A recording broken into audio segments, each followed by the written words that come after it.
Ma mère a posé son verre, m'a dévisagé et a dit, certaines personnes finissent seules pour une raison.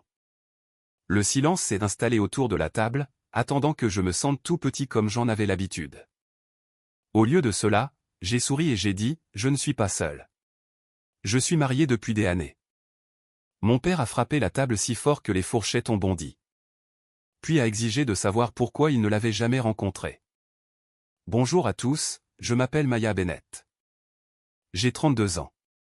Au dîner de Noël, mon père s'est moqué de moi parce que j'étais célibataire, devant toute la famille. Et quand ma mère a dit que certaines personnes finissaient seules pour une raison, j'ai souri, j'ai posé ma fourchette, et je leur ai dit la vérité que j'avais gardée pendant 4 ans. Je ne suis pas seul, ai-je dit. Je suis marié depuis des années. La salle à manger est devenue silencieuse. Pas un silence paisible, mais un silence dangereux. Le genre de silence qui vient après qu'un verre se brise, mais avant que quiconque ne voie le sang. La main de mon père est tombée sur la table si fort que les fourchettes ont sauté contre les assiettes. Ma tante a tressailli. La femme de mon cousin a attrapé son verre de vin avant qu'il ne tombe. Ma sœur cadette, Brooke, a cessé de sourire, un morceau de sauce au canneberge encore sur sa fourchette. Ma mère m'a regardé comme si j'avais craché sur la nappe. Que as-tu dit? J'ai regardé autour de la table de Noël les personnes qui avaient passé 32 ans à traiter ma vie comme un projet de groupe auquel elles étaient déçues d'être assignées. Puis je l'ai répété. J'ai dit, je suis marié. Mon père s'est levé à moitié de sa chaise. À qui? Pas des félicitations, pas es-tu heureuse? À qui? Comme si le mariage était une autre chose que j'avais faite incorrectement et qu'il avait besoin du nom du témoin. J'ai pris une lente inspiration. La pièce sentait la dinde rôtie, les bougies de pain, et le coûteux spray à la cannelle que ma mère utilisait chaque décembre pour rendre la maison plus chaleureuse qu'elle ne l'était. L'arbre scintillait derrière elle. Ruban doré, lumière blanche, ornement.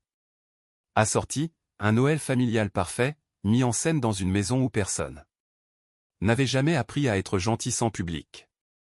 Le verre de ma mère était toujours devant elle. Elle l'avait posé 5 secondes avant de me détruire. C'est ainsi que cela a commencé. Le dîner avait été presque normal au début. Normal pour nous, je veux dire. Brooke était en retard de 40 minutes et a tout de même été applaudie à son arrivée parce qu'elle avait apporté une tarte achetée en magasin et annoncé qu'elle avait à peine survécu au trafic. Ma mère s'est précipitée pour prendre son manteau. Papa lui a versé du vin. Tout le monde a posé des questions sur ça. Promotion, son appartement, son nouveau petit ami, ses projets pour le nouvel an. Quand je suis entré plus tôt avec 2 plateaux de légumes rôtis que j'avais cuisinés parce que maman avait dit qu'elle était débordée. Papa m'a regardé et m'a dit, mets ça dans la cuisine, ma chérie. Ma chérie. Il ne m'appelait ainsi que lorsqu'il avait besoin que le travail ressemble à de l'affection. Cela avait toujours été mon rôle. La fille fiable. Celle qui arrivait tôt, restait tard, lavait les cuillères de service, se souvenait des allergies, achetait des piles supplémentaires pour les jouets, et était remerciée avec des restes enveloppés dans du papier d'aluminium. Brooke était la fille qui arrivait. J'étais la fille qui préparait la pièce pour son arrivée, alors j'aurais dû m'attendre à ce que la conversation tourne. Cela arrivait toujours. Ma cousine Angela m'a demandé si je voyais quelqu'un, et avant que je puisse répondre, Brooke a ri. Maya ne sort pas, a-t-elle dit. Elle audite émotionnellement les hommes jusqu'à ce qu'ils partent. Tout le monde a gloussé. Non pas parce que c'était drôle, mais parce que la cruauté est plus facile à avaler quand la jolie sœur le dit légèrement. J'ai continué à couper ma dinde. Papa s'est penché en arrière sur sa chaise. Eh bien, elle a 32 ans maintenant. Les standards doivent finir par rencontrer la réalité. Mon oncle a murmuré. Attention. Mais papa souriait. Il avait un public et mon embarras avait toujours été l'un de ses plats de fête préférés. Quoi? Il a dit, je dis. Juste que Noël fait réfléchir les gens. Une femme ne peut pas passer toute sa vie à agir de manière impossible, puis se demander pourquoi personne ne reste. Brooke a baissé les yeux, faisant semblant de cacher un sourire. Ma mère a posé son verre. Puis, avec précaution, comme un juge sur le point de prononcer une sentence, elle m'a examiné, de ma simple robe noire à mes mains jointes sur mes genoux, et a dit, certaines personnes finissent seules pour une raison. La table est devenue silencieuse. Attendant. C'est la partie que j'ai remarquée. Ils n'étaient pas choqués. Ils attendaient. Ils attendaient que je me rétrécisse comme avant, attendant que l'ancienne Maya leur rende la tâche plus facile en riant faiblement, en baissant les yeux, et en disparaissant dans la cuisine avec des assiettes. J'avais fait ça pendant des années. J'avais tellement avalé à cette table. Je me demandais parfois si mon corps faisait la différence entre le dîner et la punition. Mais ce Noël-là, quelque chose en moi en avait assez de faire passer leur confort pour de la paix. Alors, j'ai souri. Pas grand, pas dramatique. Juste assez pour que ma mère remarque que quelque chose avait changé. Je ne suis pas seul, ai-je dit. Je suis marié. Depuis des années. C'est à ce moment-là que papa a frappé la table. Maintenant, il était debout, le visage rougi, la serviette tombée de ses genoux sur le sol. Marié? Il a dit. Tu nous dis que tu t'es marié et que tu n'as pas prévenu ta famille. Mon mari connaît ma famille, ai-je dit. Cela a rendu le visage de ma mère plus vif. Les yeux de Brooke se sont rétrécis. Papa a pointé un doigt vers moi. Alors pourquoi diable ne l'avons-nous jamais rencontré? J'ai regardé la chaise vide à côté de moi, la chaise que ma mère avait enlevée avant le dîner parce que, selon ses mots, il ne sert à rien de mettre une place pour quelqu'un d'imaginaire. Puis j'ai regardé mon père. Vous l'avez rencontré, ai-je dit. Son expression a légèrement changé. Pas de la reconnaissance. De la peur de la reconnaissance. J'ai fouillé dans mon sac et j'ai sorti la petite enveloppe crème que j'avais portée toute la soirée. Mon pouce a parcouru le bord une fois avant que je ne la pose sur la table, à côté de mon assiette. À l'intérieur se trouvait une photographie, un document et une lettre que ma grand-mère avait écrite avant de mourir. Ma mère a vu l'écriture sur l'enveloppe en premier. Son visage a changé si vite que je l'ai presque manqué. Papa l'a remarqué. Brooke aussi. Toute la table s'est penchée vers le silence. La voix de mon père a baissé. Qu'est-ce que c'est? J'ai gardé ma main sur l'enveloppe. La raison pour laquelle je ne vous ai pas invité à mon mariage, ai-je dit. Et la raison pour laquelle grand-mère était la seule personne de cette famille à être là. Personne n'a touché l'enveloppe. C'est ainsi que j'ai su qu'ils en avaient peur. Ma famille n'avait jamais eu peur de mes sentiments. Les sentiments pouvaient être ignorés. Les larmes pouvaient être qualifiées de dramatiques. Le silence pouvait être rempli d'eux. N'importe quelle version qui les mettait en meilleure lumière. Mais le papier était différent. Le papier restait. Mon père a fixé l'enveloppe crème à côté d'eux. Mon assiette et a dit, Maya, ne fais pas de scène. J'ai failli rire. Il s'était moqué de moi devant toute la table de Noël, avait frappé si fort que les fourchettes avaient sauté, avait exigé de savoir pourquoi il n'avait jamais rencontré mon mari, et d'une manière ou d'une autre, c'était moi qui faisais une scène. C'était le talent spécial de ma famille. Il pouvait lancer l'allumette, regarder les rideaux prendre feu, puis vous blâmer de pointer du doigt la fumée. J'ai ouvert l'enveloppe. À l'intérieur se trouvait une photographie. Je l'ai placée au centre de la table. Elle datait du jour de mon mariage.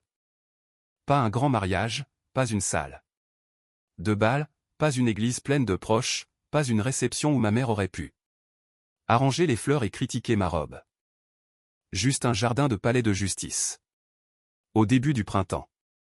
Ciel gris, fleurs blanches, ma grand-mère en robe bleue. Marine à mes côtés, et Ethan me tenant la main comme s'il savait exactement ce qu'il m'avait coûté de me tenir là sans eux. Brooke s'est penchée en avant la première, son visage a changé parce qu'elle le connaissait. Bien sûr qu'elle le connaissait. Mon père a ramassé la photographie. C'est Ethan Cole. Oui, l'entrepreneur. Mon mari. La table est redevenue silencieuse, mais cette fois, c'était différent. Le premier silence avait été un choc. Celui-ci contenait un souvenir, car papa avait déjà rencontré Ethan 2 fois. Une fois lors d'une vente aux enchères caritatives où il avait passé 10 minutes à le féliciter d'être un jeune homme visionnaire, et une fois dans notre cuisine. Quand Ethan était venu me chercher après l'un des dîners de ma mère dans le jardin. Je l'avais présenté comme un ami. C'était ma lâcheté, ou peut-être ma survie. À l'époque, j'essayais encore de garder la seule partie paisible de ma vie loin des gens qui savaient comment transformer n'importe quoi de mien en quelque chose de petit. Brooke se souvenait aussi de cette nuit. Je pouvais le voir dans ses yeux. Elle avait flirté avec lui devant moi, lui avait touché le bras, lui avait posé des questions sur son entreprise, avait ri trop fort. Ma mère avait regardé avec approbation, et mon père avait demandé à Ethan s'il avait déjà trouvé une femme sérieuse. Brooke avait souri et dit, « Attention, papa. Je pourrais bien le revendiquer. » Tout le monde a ri. Ethan, non. Plus tard dans la voiture, il a dit, « Ils ne se contentent pas de t'ignorer, Maya. Ils aiment te placer sous elle. » Je l'ai défendu à l'époque. C'est ce que font les filles comme moi, avant que nous ne soyons prêtes à nommer la blessure par son vrai nom. Ma mère a fixé la photo. Tu as épousé Ethan Cole et tu ne nous as pas dit. Tu riais de moi seul il y a 5 minutes. Ce n'est pas la même chose. C'est exactement la même chose. Le visage de papa est devenu rouge. Pourquoi nous cacher ça à ta propre famille? J'ai fouillé à nouveau dans l'enveloppe et j'ai sorti le deuxième papier. Notre certificat de mariage, puis le troisième, la lettre de grand-mère. Dès que ma mère a vu son écriture, quelque chose dans son expression s'est fêlé. Je l'ai déplié. Ma grand-mère m'a dit de ne pas la relire, à moins que vous n'utilisiez à nouveau ma solitude comme divertissement. La mâchoire de papa s'est serrée. Alors tu as planifié ça? Non, j'ai dit que vous l'aviez fait. Je suis juste venu préparer. Puis j'ai lu. Si Maya lit ceci à une table de famille, alors quelqu'un s'est moqué d'elle parce qu'elle est seule. Je suis désolé, ma chérie. Il confondait toujours ta vie privée avec du vide. Ma tante a baissé les yeux. Brooke s'est reculé lentement.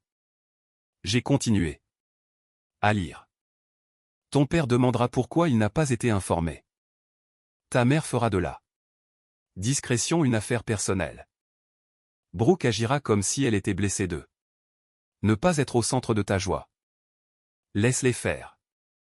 Une famille qui exige un accès à votre bonheur avant d'offrir du respect a confondu l'amour avec la possession. Ma mère a murmuré, assez. Je ne me suis pas arrêté. Pas cette fois. J'étais à votre mariage parce que je savais combien de temps il vous avait fallu pour croire que quelque chose de bon pouvait vous appartenir sans d'abord être inspecté, classé, ou remis à votre sœur. Brooke a levé les yeux. C'était ça. La phrase que tout le monde à cette table comprenait parce qu'il connaissait tous le schéma. Brooke a eu l'attention. Brooke a eu le sauvetage. Brooke a eu le bénéfice du moindre doute. J'ai eu des courses, des critiques, des restes, et le mot préféré de la famille pour moi, difficile. La lettre de grand-mère. Continuait. Je les ai regardés appeler Brooke sensible quand elle était égoïste. Et appeler Maya difficile quand elle était honnête. J'ai vu ta mère louer une fille pour son éclat et utiliser l'autre comme ombre. Mon père s'est levé. Votre grand-mère était ta mère. J'ai replié la lettre et les regardé. Non, ai-je dit, elle était invitée. Cela lui a fait mal. Tant mieux. Non pas parce que c'était cruel, mais parce que c'était vrai. Grand-mère n'avait pas été exclue de mon mariage. Il l'avait été. Ma mère a regardé la photo à nouveau, sa voix soudainement faible. Alors, il est au courant pour nous. C'était sa vraie peur. Non pas que j'ai été blessé, non pas que je me sois marié sans elle, mais que quelqu'un de respectable ait vu clairement la famille et m'ait quand même choisi. Oui. Ai-je dit. Il sait. Le visage de Brooke s'est tordu. Alors où est-il? Si. Tu es si heureusement marié, pourquoi ton mari n'est-il pas là? Avant que je puisse répondre, des phares ont balayé la fenêtre de la salle à manger. Mon cœur a fait un battement lent et fort. Ethan n'avait pas voulu que je vienne. Seul. Je lui avais dit que je devais essayer. Il avait dit qu'il attendrait à proximité et que si je voulais partir, je n'avais qu'à lui envoyer un mot. Maison. La porte d'entrée s'est ouverte. L'air froid a traversé la maison. Une seconde plus tard, Ethan est entré dans la salle à manger, manteau sur un bras. Visage calme, les yeux sur moi en premier. Pas mon père, pas ma mère, pas Brooke, moi. Puis il a dit, tu es prête à rentrer à la maison. La voix d'Ethan n'a pas monté. C'est ce qui la rendait puissante. Mon père avait bâti la moitié de son autorité sur le volume. Il croyait qu'un homme bruyant pouvait plier une pièce avant que quiconque ne remarque qu'il n'avait rien dit qui vaille la peine d'être entendu. Mais Ethan se tenait dans l'embrasure de la porte, calme et immobile, et toute la table s'est quand même tournée vers lui. Brooke regardait comme si quelqu'un avait pénétré dans une histoire qu'elle pensait posséder et en avait changé la fin. Ma mère fut la première à se reprendre. Ethan, dit-elle, soudain chaleureuse. Quelle surprise! J'ai failli rire. 5 minutes plus tôt, elle m'avait traité de solitaire pour une bonne raison. Maintenant, elle adoucissait sa voix, parlant à mon mari comme si la nappe pouvait encore être sauvée. Ethan a hoché la tête une fois. Madame Bennett, pas maman, pas Sharon. Madame Bennett. La distance était assez polie pour être chirurgicale. Papa a contourné sa chaise. Tu me dis que tu as épousé ma fille et que tu n'as jamais pensé à venir me parler. Ethan l'a regardé. J'ai demandé à Maya ce qu'elle voulait. Papa a cligné des yeux. Excusez-moi. Elle a dit qu'elle voulait la paix, alors je l'ai protégée. La table est redevenue silencieuse. Mon père n'avait pas l'habitude que des hommes traitent mes souhaits comme des instructions. Brooke a croisé les bras. C'est pratique. Elle cache tout un mariage, et maintenant vous agissez noblement. Ethan l'a finalement regardé.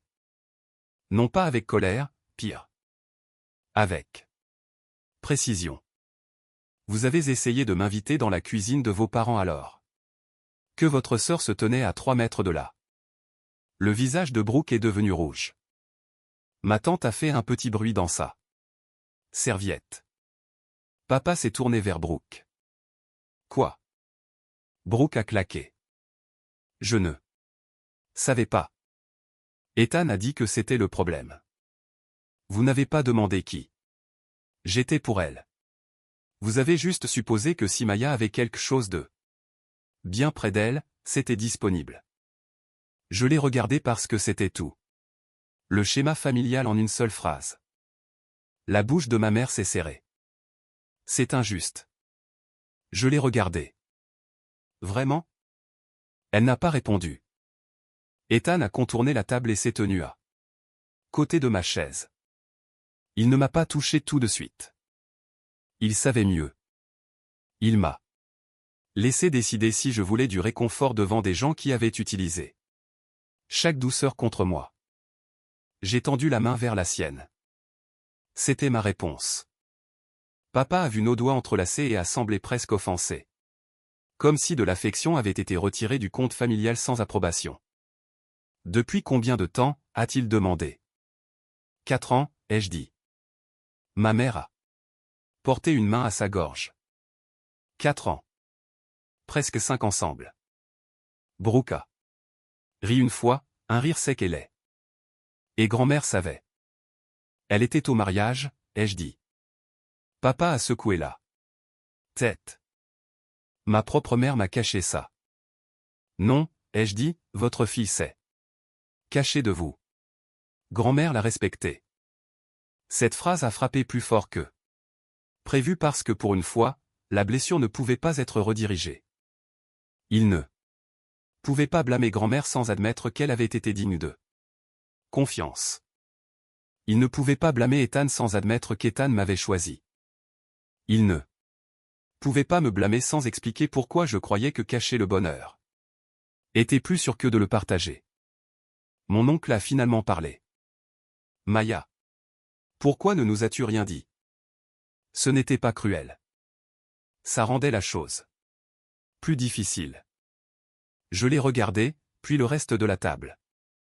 Parce que cette famille ne reçoit pas de bonnes nouvelles de ma part. Elle les audite. Personne n'a bougé. J'ai continué avant de perdre mon courage. Quand Brooke a été promu, tout le monde a demandé comment célébrer. Quand j'ai eu mon premier poste de direction, papa a demandé si l'entreprise était désespérée. Quand Brooke a mis fin à une relation, maman a dit qu'elle protégeait son cœur. Quand j'en ai mis fin à une, tout le monde a dit que j'étais trop difficile à aimer. Ma mère a murmuré. Nous n'avons jamais dit ça. Je l'ai regardé. Vous l'avez dit ce soir. Son visage a changé. Pas assez. Mais assez. Ethan a fouillé dans la poche de son manteau et a posé une autre chose à côté de la lettre de grand-mère. Une petite photo, pas du mariage, mais de la semaine d'après. Grand-mère assise dans notre petit appartement, mangeant des plats à emporter dans des assiettes en carton, riant si fort qu'elle avait la main sur la bouche. J'étais à côté d'elle en jean, pas en robe de mariée. Ethan était à moitié dans le cadre, posant des tasses. C'était ordinaire. C'est pourquoi ça faisait mal. Grand-mère n'avait pas seulement assisté à la cérémonie, elle avait été invitée à la vie après. Maman a ramassé la photo avec des doigts tremblants. Elle est allée à votre appartement. Plusieurs fois, ai-je dit. La voix de papa a baissé. Dans notre dos. J'ai secoué la tête. Hors de votre portée. Le pouce d'Ethan a effleuré mes jointures. La pièce a retenu son souffle. Puis ma mère a fait ce qu'elle faisait. Toujours quand la vérité s'approchait trop. Elle s'est transformée en victime. Sais-tu ce que ça fait, a-t-elle dit, la voix brisée. De découvrir que ta fille s'est mariée et a choisi de ne pas t'inclure pendant 32 ans. Cela aurait marché. Ses larmes auraient réorganisé la pièce. Quelqu'un m'aurait regardé comme si j'étais allé trop loin. J'aurais adouci, présenté mes excuses, expliqué, rendu sa douleur plus petite en ravalant la mienne. Mais la lettre de grand-mère était toujours ouverte sur la table, alors je l'ai reprise. Il y a plus, ai-je dit. Maman a figé. J'ai lu le paragraphe suivant. Si Sharon pleure en apprenant qu'elle a été exclue, demandez-lui si elle a pleuré quand Maya a appris à ne plus ramener la joie à la maison. Demandez-lui. Si une fille cache un mari parce qu'elle est cruelle ou parce que sa mère l'a entraînée à s'attendre au mal chaque fois qu'elle est heureuse. La table est restée silencieuse. Les larmes de ma mère continuaient de couler, mais elle ne contrôlait plus la pièce. C'était nouveau. Brooke s'est levé brusquement. Je ne peux pas écouter. Ça, a dit Ethan. Alors ne le fais pas. Elle l'a fusillé du regard. Il est resté calme. J'ai regardé Brooke. Assieds-toi ou pars, mais ne joue pas là. Blessé parce que grand-mère a dit la vérité. Ses lèvres se sont entr'ouvertes. Aucun son n'est sorti. Papa a attrapé son verre, a bu une gorgée et l'a reposé trop fort. Tu apprécies ça? Non, ai-je dit, je survis à voix haute. Cette phrase l'a fait taire, même lui. Pendant un long moment, tout ce que j'ai entendu, c'était la musique de Noël jouant doucement depuis le salon, des clochettes d'argent, un feu de cheminée crépitant à la télévision, la fausse chaleur d'une fête qui avait finalement manqué de déguisement. Puis Ethan s'est penché assez près pour que seul je puisse entendre. On peut y aller. J'ai regardé la table, le centre de table parfait de ma mère, le visage rouge de mon père, Brooke debout, furieuse parce que les projecteurs l'avaient enfin brûlé elle au lieu de moi, et j'ai réalisé que je ne voulais pas fuir. Pas encore. Je voulais finir ce que grand-mère avait commencé. J'ai tiré la dernière page pliée de l'enveloppe. Mon père a vu l'entête de lettre légale avant que je ne le déplie. Son expression a changé. Qu'est-ce que c'est? Je l'ai regardé. La partie que grand-mère a laissée pour toi. Mon père n'a pas tendu la main vers la page. Pour la première fois de la nuit, il a semblé moins en colère que prudent. Ça m'a fait plus peur. La colère était facile pour lui. La colère était un meuble dans notre maison. Elle avait une chaise à chaque table, une voix dans chaque couloir, une place à côté de chaque version de mon enfance. Mais la prudence. La prudence signifiait qu'il reconnaissait le danger. J'ai déplié la page et j'ai vu l'écriture de grand-mère en haut, suivie de l'entête du cabinet d'avocat d'Arthur Bell en dessous. Grand-mère avait toujours aimé faire les choses deux fois quand elle savait que les gens essaieraient de nier la première version. Une vérité émotionnelle dans ses propres mots, une vérité légale avec la signature de quelqu'un d'autre. La voix de papa est devenue basse. Maya. Je l'ai regardé. Il n'a pas dit « ne fais pas ». Il n'a pas dit « arrête ». Il a dit mon nom comme un avertissement. J'ai lu quand même. Richard, si Maya lit ceci devant toi, alors tu as fait ce à quoi je m'attendais. Tu as transformé sa vie privée en preuve contre elle. Tout en refusant de demander pourquoi elle l'a protégée de toi. Le visage de mon père s'est assombri. Ethan se tenait à mes côtés, silencieux. Les mots de grand-mère continuaient. Tu as toujours cru que le respect était dû parce que tu étais le père. Tu as rarement demandé si tu avais gagné le genre de confiance qui fait qu'une fille ramène la joie à la maison. Mon oncle a baissé les yeux vers son assiette. Ma tante a pressé sa serviette sur sa bouche. Personne ne l'a défendu. C'était nouveau aussi. Toute la vie de papa avait été amortie par des gens qui adoucissaient ses angles pour lui. Maman le traduisait. Brooke le charmait. Les proches balayaient ses insultes. Comme démodées. Je les absorbais. Mais la lettre de grand-mère ne laissait aucun endroit doux pour que son orgueil atterrisse. J'ai continué à lire. Je t'ai vu te moquer de Maya pour être prudente, trop sérieuse, trop difficile à impressionner, trop difficile à aimer. Je t'ai vu récompenser Brooke pour avoir besoin d'être secouru et punir Maya pour avoir besoin de respect. Ne faites pas semblant d'être surpris que la fille que vous avez transformée en cible ait appris à construire une vie hors de votre portée. Brooke a murmuré, c'est incroyable. J'ai levé les yeux. Ça l'est, n'est-ce pas? Elle a tressailli. Parce que pour une fois, je ne parlais pas de la lettre. Je parlais de nous. Papa a repoussé sa chaise à nouveau. Mais cette fois, il ne s'est pas levé. Quelle est la page légale, a-t-il demandé. Donc il l'avait vue. Bien sûr. Qu'il l'avait vue. Il pouvait supporter d'être traité de cruel s'il pensait que la cruauté n'était qu'une opinion. L'entête de la lettre était différent. J'ai Posé la page manuscrite de grand-mère et j'ai soulevé le document dactylographié. En dessous. C'est l'amendement que grand-mère a apporté à son plan successoral. Après mon mariage. La main de ma mère s'est portée à sa gorge. Voilà. La chose qu'elle attendait. Sans en connaître le nom. Succession. L'argent a fait ce que la douleur n'a pas pu.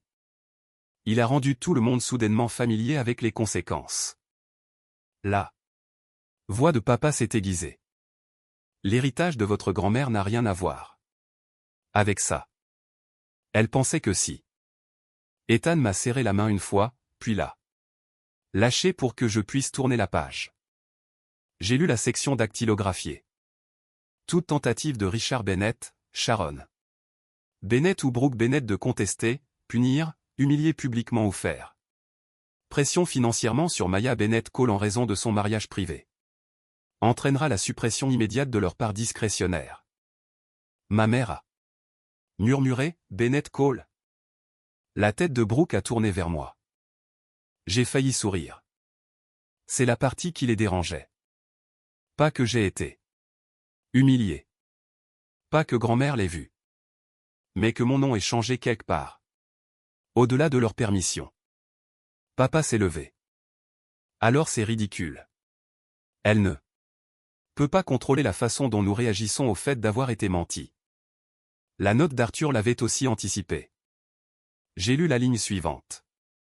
Pour plus de clarté, la décision de Maya de ne pas divulguer son mariage ne sera pas considérée comme une tromperie au fin de cette clause. Elle sera considérée comme une vie privée, justifiée par une hostilité familiale. Documentée. Documentée. Mon père détestait ce mot parce qu'il faisait sortir la famille du brouillard et la mettait sous verre. La voix de ma mère a tremblé. Documentée par qui? J'ai regardé la lettre de grand-mère. Grand-mère. Personne n'a demandé ce qu'elle avait documenté. Il le savait déjà. Les insultes de Noël, les vieilles cartes d'anniversaire où le nom de Brooke remplissait le premier paragraphe, et le mien apparaissait après la liste de courses. La discussion de groupe familial où papa plaisantait en disant que je me marierais. Probablement avec un auditeur fiscal si jamais je trouvais un homme assez patient. Le message vocal que maman avait laissé après mon 31e anniversaire, disant qu'elle s'inquiétait que je sois devenue émotionnellement peu invitante. J'avais supprimé ce message vocal. Grand-mère, apparemment, non. Brooke s'est assise. Lentement. Alors quoi? Grand-mère t'a payé pour te marier? Non, ai-je dit, elle m'a protégé d'être punie pour ça. Papa a ri durement. Puni? Nous sommes ta famille. Ethan a alors parlé doucement. C'est pourquoi c'était important. Papa s'est tourné vers lui.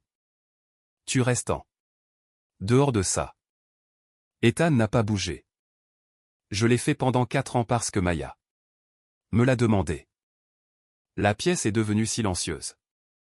Il a continué, calme comme jamais. Je l'ai regardé quitter les dîners de famille avec un mal de tête à force de prétendre que vos insultes ne la touchaient pas. Je l'ai regardé répéter ses appels téléphoniques avant de les faire parce qu'une mauvaise phrase pouvait devenir une semaine de punition. Je l'ai regardé cacher les bonnes nouvelles parce que votre famille a l'habitude de traiter son bonheur comme quelque chose qui a besoin d'être corrigé. Le visage de ma mère s'est froissé. Brooke a détourné le regard. La mâchoire de papa s'est serrée, mais il n'avait aucune réponse qui puisse résister au ton d'Ethan. C'était ça, la vérité calme. Elle ne donne pas grand-chose à quoi la colère peut s'accrocher. J'ai plié le document et l'ai reposé sur la table. Je ne suis pas venu ici ce soir pour vous prendre quoi que ce soit, ai-je dit. Je suis venu parce que c'était Noël, et une partie de moi espérait encore que vous pourriez passer un dîner sans transformer ma vie en sujet de plaisanterie. Papa m'a regardé comme si je l'avais trahi. Peut-être que je ne l'avais pas fait en me mariant, en devenant indisponible pour l'ancien rôle. Ma mère a Commençait à pleurer doucement. Maya, tu aurais dû me le dire. Je l'ai regardé longtemps. J'en avais envie. Cela l'a fait taire parce que la vérité n'était pas que j'aimais l'exclure. La vérité était que j'avais autrefois tellement voulu ma mère à mon mariage que ça me faisait mal. Je voulais qu'elle m'aide à boutonner une robe. Je voulais qu'elle pleure au premier rang. Je voulais qu'elle me regarde pour une fois comme si je n'étais pas une comparaison qu'elle avait perdu l'intérêt de finir. Mais vouloir quelque chose ne le rend pas sûr. J'ai pris la photo de mariage. Grand-mère m'a dit que l'amour devrait faire en sorte que la joie se sente plus grande, pas plus vulnérable. Ma voix s'est presque brisée sur le dernier mot. La main d'Ethan a trouvé le dossier de ma chaise. Papa fixait la table. Puis Brooke a dit la chose la plus cruelle qu'elle puisse encore trouver. Alors tu as épousé quelqu'un de mieux et tu l'as caché comme un trophée. Je me suis tourné vers elle. Non, je l'ai caché comme quelque chose de vivant. Cela a fait taire toute la pièce, même Brooke, parce qu'elle a compris. Peut-être pas entièrement, mais assez. J'ai ramassé la photographie, le certificat et la lettre un par un, lentement. Pas de tremblement cette fois.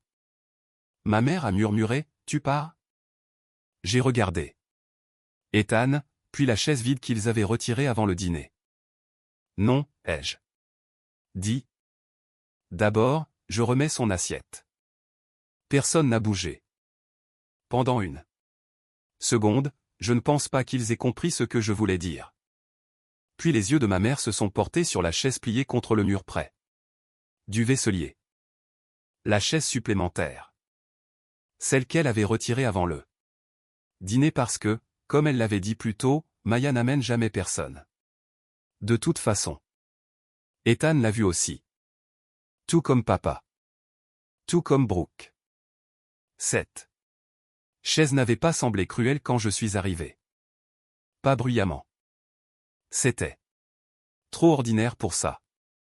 Juste un autre petit ajustement fait autour de l'hypothèse que ma vie n'avait personne d'assez important pour être inclus. Maintenant, cela ressemblait à une preuve. Je me suis dirigé vers le mur, j'ai déplié la chaise et je l'ai ramenée moi-même à la table. Ethan a tendu la main, mais j'ai secoué la tête. Je m'en occupe. Et je m'en suis occupé. Pendant 32 ans, j'avais porté des plats de service, des manteaux, des cadeaux, des attentes, des restes et la honte des autres. Porteur une chaise pour mon mari.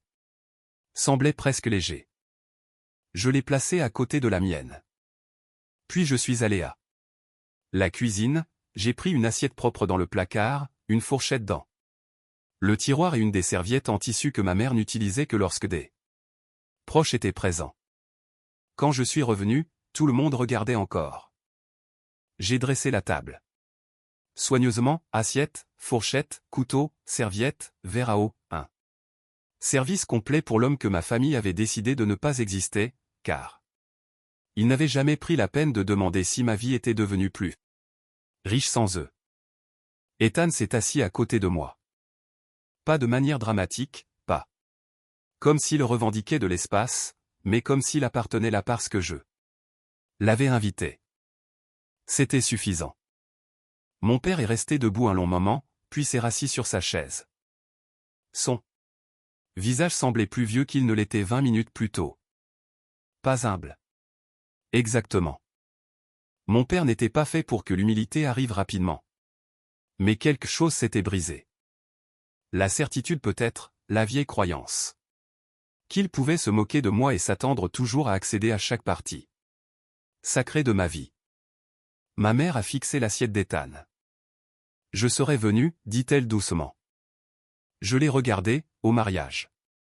Cette phrase m'a frappé en pleine poitrine parce qu'une petite partie insensée de moi avait attendu des années pour l'entendre, mais la vérité à son moment, et le sien avait manqué la cérémonie de 4 ans. Non, ai-je dit. Vous l'auriez corrigé. Sa bouche a tremblé. J'ai continué parce que si je m'arrêtais là, je Savait que je pourrais passer le reste de ma vie à adoucir la partie la plus dure.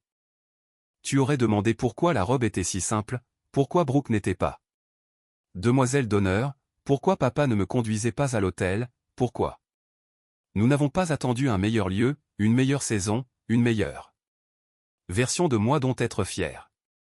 Ma mère a baissé les yeux. Tu ne sais pas ça. Je le savais assez bien pour garder mon mariage en sécurité. Personne n'a parlé. Brooke fixait la sauce au canneberge dans son assiette comme si elle n'avait jamais vu de nourriture auparavant. Puis elle a dit, plus petit qu'avant. Grand-mère a-t-elle vraiment dit tout ça sur moi?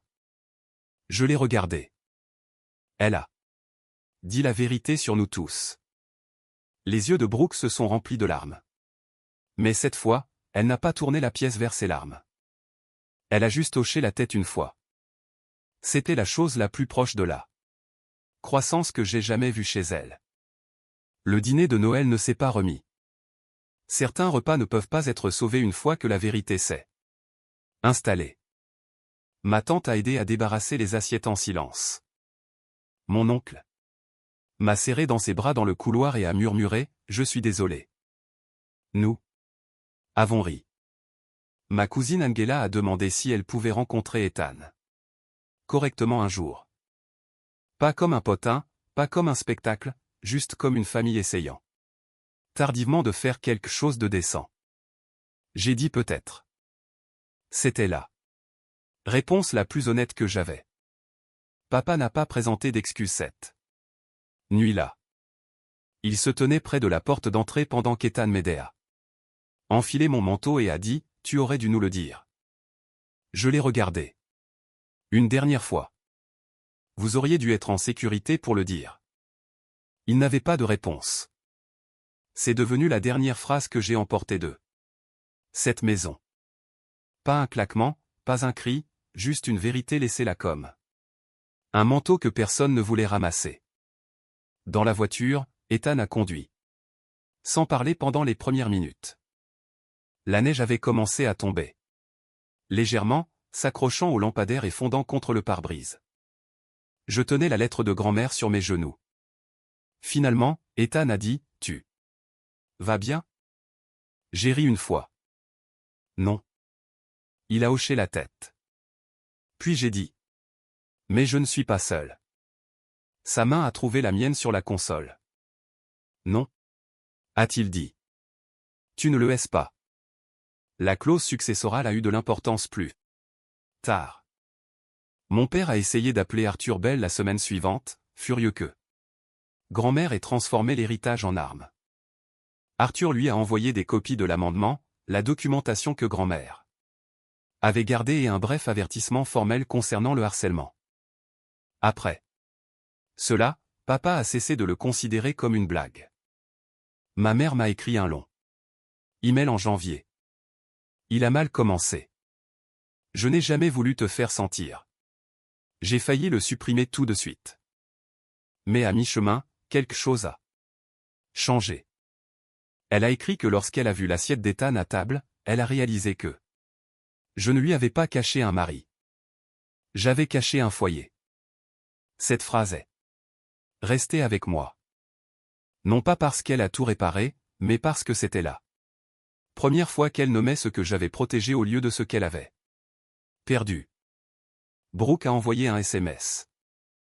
Je suis désolé d'avoir flirté avec lui. Je suis désolé. J'aimais mieux être choisi. Je n'ai pas répondu pendant 3 jours. Puis j'ai répondu, merci d'avoir dit la vérité. Nous ne sommes pas devenus proches. Je ne veux pas mentir à ce sujet.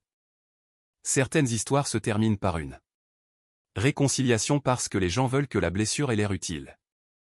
La mienne s'est terminée plus tranquillement, avec de la distance, avec moins d'appels, avec des vacances. J'ai choisi avec soin. Le Noël suivant, Ethan et moi avons organisé le dîner chez nous. La photo de mariage de grand-mère trônait sur la cheminée. Pas la formelle, la spontanée où elle riait dans le jardin du palais de justice, tenant maladroitement mon bouquet, l'air plus heureuse qu'on ait le droit de l'être dans le froid. Nous avons mis 8 couverts, 2 amis, la sœur d'Ethan, une voisine qui n'avait nulle part où aller, ma tante et mon oncle, nous, et une chaise supplémentaire. Non pas parce que j'attendais mes parents, mais parce que j'aimais l'idée que, dans ma maison, une chaise vide ne signifiait pas la honte. Cela signifiait la bienvenue. Mes parents ne sont pas venus. Ma mère a envoyé des fleurs. Mon père n'a rien envoyé. Brooke a envoyé une carte avec une seule phrase à l'intérieur. J'espère que cette année votre table sera bienveillante. Ça l'a été. C'était la partie que personne dans ma famille ne comprenait quand ils se moquaient de moi pour être célibataire. Ils pensaient qu'être choisi signifiait être exposé. Ils pensaient que la famille signifiait l'accès. Ils pensaient que l'amour était prouvé par la quantité d'humiliation que l'on tolérait avant de quitter la table. Mais l'amour ne ressemblait pas à ça. L'amour ressemblait à Ethan attendant dehors dans le froid parce que je lui avais demandé de me laisser essayer. L'amour, c'était grand-mère assise dans un jardin de palais de justice, refusant que ma joie reste sans témoin. L'amour, c'était une assiette dressée pour quelqu'un qui ne m'avait jamais rendue plus petite pour tenir à ses côtés. Mon père a demandé pourquoi il n'avait jamais rencontré mon mari. La réponse était simple. Il l'avait rencontré.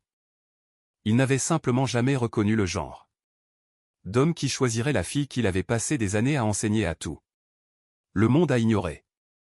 Merci d'être là. Si vous aviez été à la place de Maya, auriez-vous gardé votre mariage secret pour le protéger?